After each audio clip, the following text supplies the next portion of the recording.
Reaction Sunday here on the College Countdown. I am your host, Josh Neighbors. Today on a Sunday, we look back at the weekend that included some really exciting stuff that included Ty Simpson, maybe realizing his potential. Is he the best quarterback going right now? Also on the weekend, Miami is becoming that big green hammer out of the ACC. Also, the Florida Gators are so back. We break down that and more on today's show. Make sure you all follow us on Twitter at CCPodcastJN. I'm at Josh Neighbors _. You guys can find the show wherever y'all get your podcasts, and you can find it on YouTube as well. Once again, Josh Neighbors. This is the College Countdown. We appreciate you all watching wherever you're watching.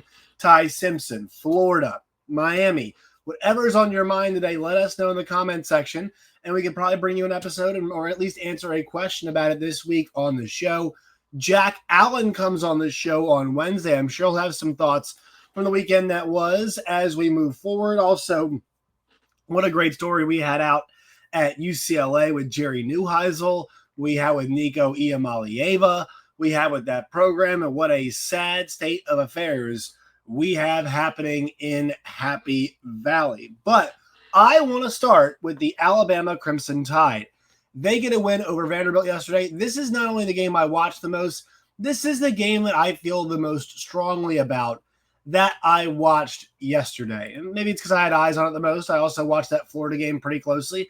I also did watch the Miami game pretty closely as well. But there were a couple things about this game, the final score being Alabama 30 and Vanderbilt 14. As I share my screen, I'll give you guys a look here over at what we saw on the here on ESPN, as we did not endorse Dell Technologies, but you see them there. So a couple things out of this game. I know Simpson has the interception, but I thought Vanderbilt's defense played very well in this game. Just watching this contest, I thought Vanderbilt really had a good plan. I thought that they were prepared. I thought Clark Lee's outfit looked like they were ready to rock and they were ready to go with what they were seeing. All that being said, Alabama ends up racking up 486 yards of offense. And I think it's important to know here why is it so hard to find a job where I can? Nothing's worse than that.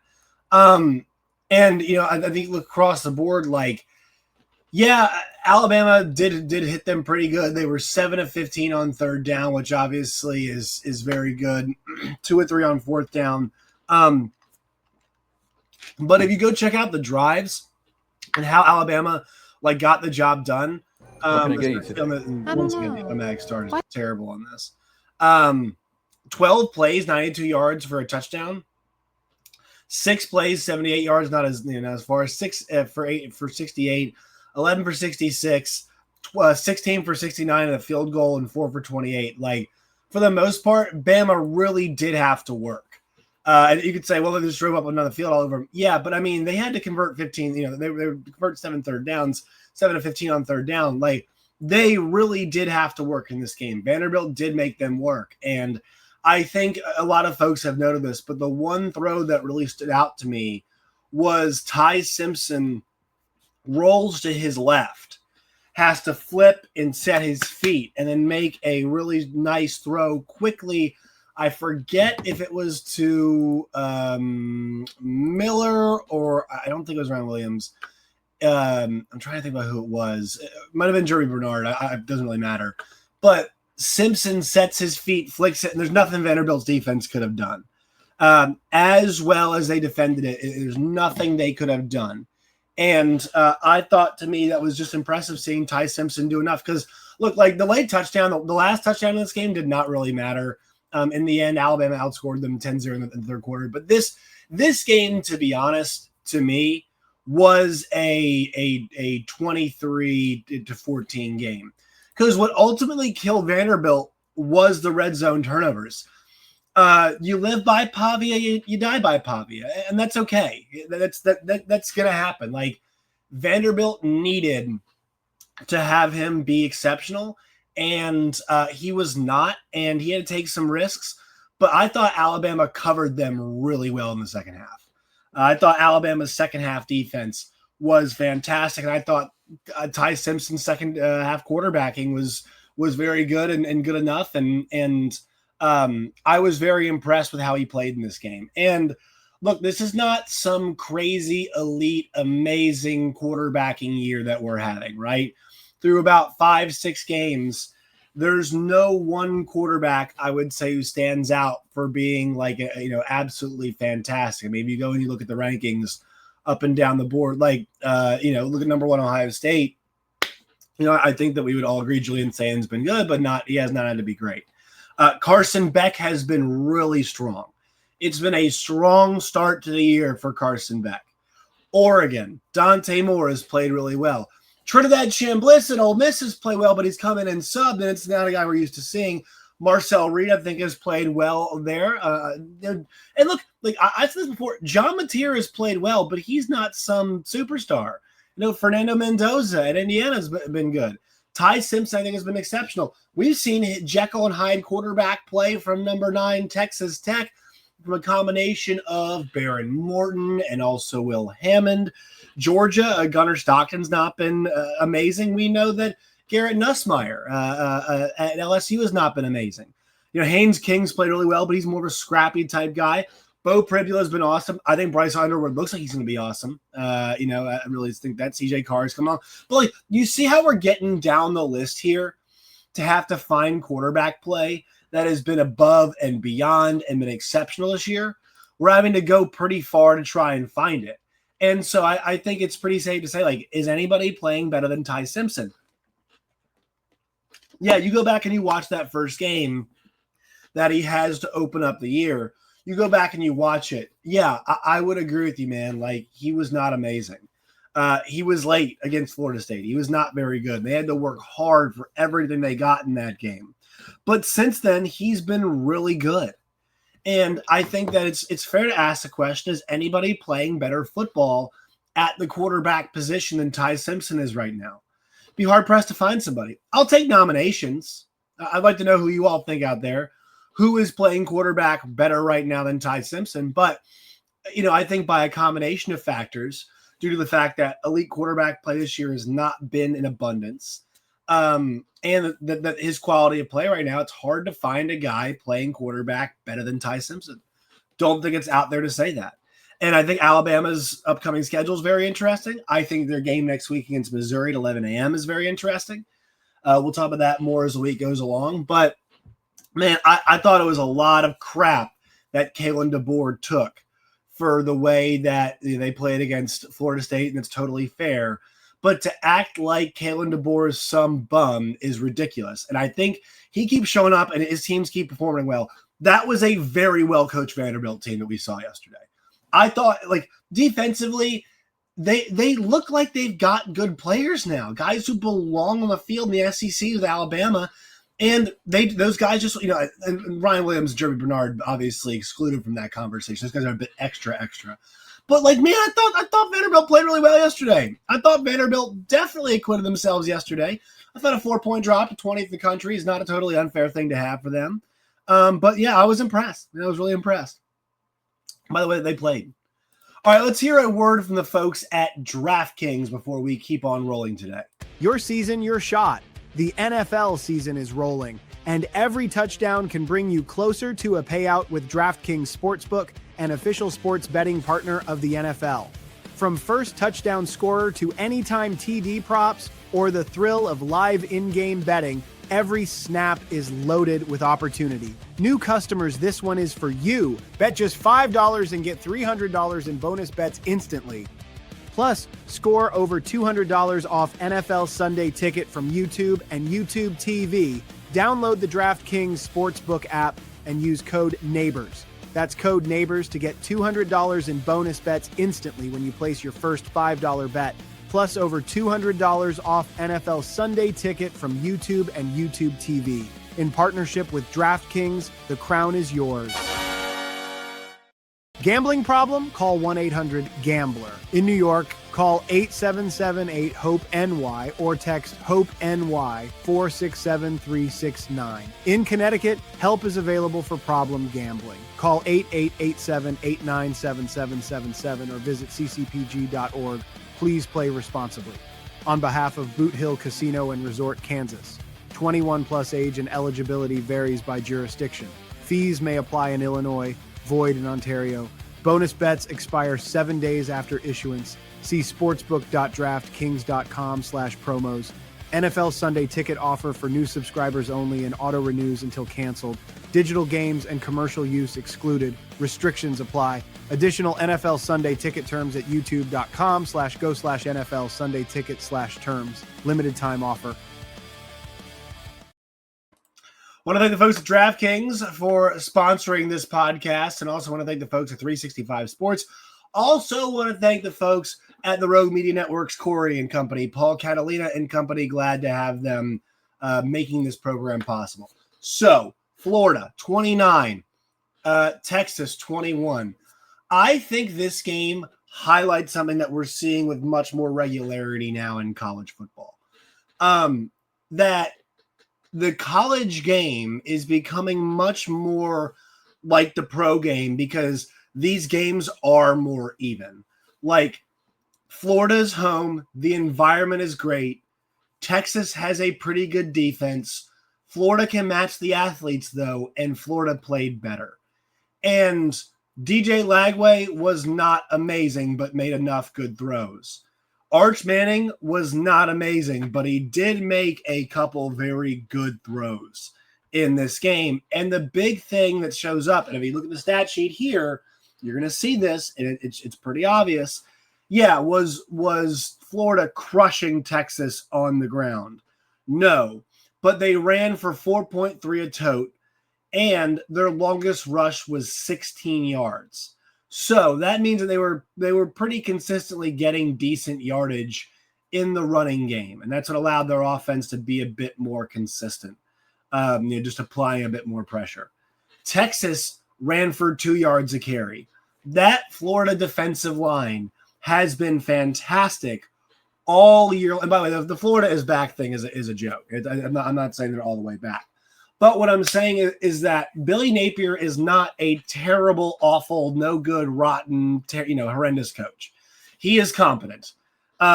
He may not be Florida competent and what they want for that level, but he can display competence. Although I will say his clock management at the end was not something that I was super keen on. I was not really. No awards will be given for that clock management at the end. But Lagway was good enough, making plays. That one touchdown throw he had on the sideline, the Dallas Wilson making that play was fantastic. What a freaking play from that guy. That's why, you see that the measurables was. What can I get you today? 6'3", 213 for Dallas Wilson. Just guys hanging off to him, trying to get him down, and he's rumbling his way into the end zone there. What a tremendous, tremendous play that was from him. And those guys showed up, and they looked kind of like the level of talent that we thought was possible, right? And they showed that. And I think that's what you're going to get in the SEC sometimes in these games. It's like one team shows up, one team shows up more than the other. Like, that's just going to happen, especially the home teams. Like, would anybody be surprised? Hey, next week, now that Alabama's played at Georgia and they played a tough Vanderbilt team, got their revenge. If they go to Missouri and Missouri off a bye goes and pops them early on in the game, no, you shouldn't be. The other part of this is the Arch Manning part of this. Here's what I will say, and I have been saying this, and I will keep saying this, and I feel like it's important to say. He is not good right now. It does not mean that he will not end up being good. That those two things can exist at once. We saw Ty Simpson get better from the year. Arch Manning has started single-digit numbers of college games. Single-digit number. He has started. This is his first full-time year as a starter, and he started 5 games. I don't know what total he started. I think he started 5 in total in college, I believe. He has started 5 freaking games. Guys get older and they get better. He had to throw down the seam that you saw where it's like with Quinn Ewers, and he made that throw against Alabama a few years ago where you're like, oh, there it is. Now I see it. He has got ability very clearly. He is not a fully formed quarterback yet, though. He ran into some coverage sacks yesterday. His pocket awareness is not there. His decision-making is 100% not there. But guess what, folks? That's okay. That is, I mean, it's not okay for their season, but like, that's how young quarterbacks go. Does he need to improve? Yes. Do I think there's a pretty good chance he improves? Yes. But like, all of this stuff can be true. We don't have to light the kid on fire. Like, yeah, his last name's Manning. Yeah, people are going to talk about him. I said before the season, I mentioned this before because I work in Arkansas, like, I think Taylor Green is a better quarterback right now than Arch Manning. If you asked me in 3 years when both guys eventually end up in the NFL, because, you know, Taylor Green's an alien and like runs like a, you know, he's going to run like a 4.340 and it's got a hose and it's got some really good talent. If you ask me, hey man, which guy's better? I'd probably take Arch Manning. Hell, we don't know though. Quarterbacking, you know, assessing quarterbacking play is very difficult. But at least right now, Taylor Green's better. And guess what? Taylor Green had some growing up to do. 2 years ago at Boise, we saw the guy get benched. And now, right now, he's third in the Southeastern Conference in rushing yards, and he's a quarterback. Like, these guys can get all, and he's part of an offense that Notre Dame game aside puts up a ton of points and has to. But like, this stuff doesn't always have to be amazing. You know, I'm praising Ty Simpson's quarterback play, the interception yesterday. Like, there can be good with bad. He is not making progress right now. No, is he getting appreciably better? No, in like a way that you want to see. But man, who's looked good against Florida's defense? Like, what quarterbacks look good against their defense? Because Miami's offense looked fine as far as efforts go against Florida's defense. Nussmeier did not look very good against their defense. Byron Brown, they beat them, but like, did he light the world on fire in that game? So we have to pump the brakes. We can't be like, send this kid into space, send him to the moon. He's terrible. He sucks. Can we just slow down on that, please? The kid's gonna get his ass chewed out, and he should. He's not playing well. But the idea that he's not going to end up being good at some point in the future is ridiculous to me. And then there's a very good chance that Arch Manning ends up being very good. He's clearly got the talent. He's not particularly fast, but he can move around. He's got a good arm. I will say the one thing I'm starting to notice with Sark, his last two quarterbacks, Ewers and Manning, is that he's the brains and they are the arm. We need these kids to start seeing things a bit better. His quarterbacks need to start seeing the field better and making better choices, because I think the decision-making has not been good for his last two guys. And once again, Arch is young, but Quinn should have gotten better at decision-making as he went along and didn't. And so I think it's a fair criticism of him, at least in my opinion. IMO, as the kids say. All right, one more thing. The big green hammer. That is Miami. Also, we're going to hit Penn State really hard on Monday. Just Monday morning quarterback this thing. But my thought on this, you know, the big thoughts I want to take from the day are Ty Simpson looks awesome. It's, to me, you don't have to agree with this. It's okay. Arch Manning does not look great. And number 3 is Miami is who we thought they were, right? Miami is the best football team in America based off of the results of who they've played and how they've looked in those games. This is not, you know. As you redefine what's possible, Lexus refines what you deserve. Because take that away. Miami gets outscored 19-0 in the fourth quarter, but this was not that close of a game. Miami's defense was dominant in this game. And if you look at the results, they beat Notre Dame 27-24. They beat South Florida 49-12. And I know South Florida was gassed at that point. Bethune-Cookman 45-3, but I'm not really counting that, you know, whatever. They beat Florida 26-7, and they were on the road, and they were in control against Florida State for a majority of that game. Florida State ends this game with 404 total yards of offense. I want to know how many of those came in the fourth quarter when Miami's defense kind of obliged them. Carson Beck was strong last night. Really, I mean, their offense. Last night, I would say that's about as good as Carson Beck's look. But like, you know, this wasn't like some robust vertical passing game last night. But I thought he managed that game very, very well. The reason why I'm not saying, you know, he's lighting the world on fire is is because he was 20 for 27 for 241 and 4 scores. That's an efficient, strong night at the ball yard. But the reason why I said that the entire season has not been like some amazing thing is the USF game was pretty he was pretty good in that one too, besides the 2 interceptions. But he was not lights out against Florida, and I thought he managed the game well against Notre Dame. So in some of these situations, he has managed the game well. I would say, once again, Miami's defense, though, is putting their offense in really good spots. And Carson Beck is obliging. He is obliging. But that Miami defense, their lines of scrimmage are the best in the country on both sides. Is there a team that's better up front than them right now? I don't think there is. And you know, Malachi Toney last night was fantastic. But I love to see what Mario Cristobal's group is doing up front. I am curious if anybody on their schedule will put them in a tight game again. Do we get old school Mario Cristobal where he just sucks at managing the game? I don't know. But, man, you look down the rest of the schedule, brother.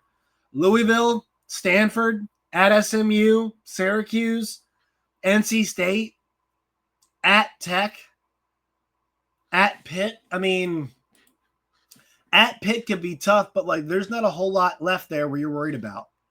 Not much left for Miami. So Miami is who we thought they were. Carson Beck was very efficient last night. You know, if you want to say Carson Beck has been better than Ty Simpson, I'll totally hear that. I think he's fit this role better. I don't think he has to be Superman, but he looked really good last night. Malachi Toney looked awesome last night too. So I'd take Carson Beck. Maybe he has. Maybe I'm wrong, but I do think that Ty Simpson, you know, relative to competition, and look, both guys have played strong competition, but like Ty Simpson's putting up really good numbers against good competition. So is Carson Beck. So I would maybe hear back for that argument, but I'm on the Simpson corner. Let me know what you guys think. Follow us on Twitter at CCPodcastJN. I'm at @JoshNeighbors_. Like the show, sub to the channel. DraftKings, you guys can use the promo code NEIGHBORS to get $200 of bonus bets. All right, folks, we'll talk to you guys mañana.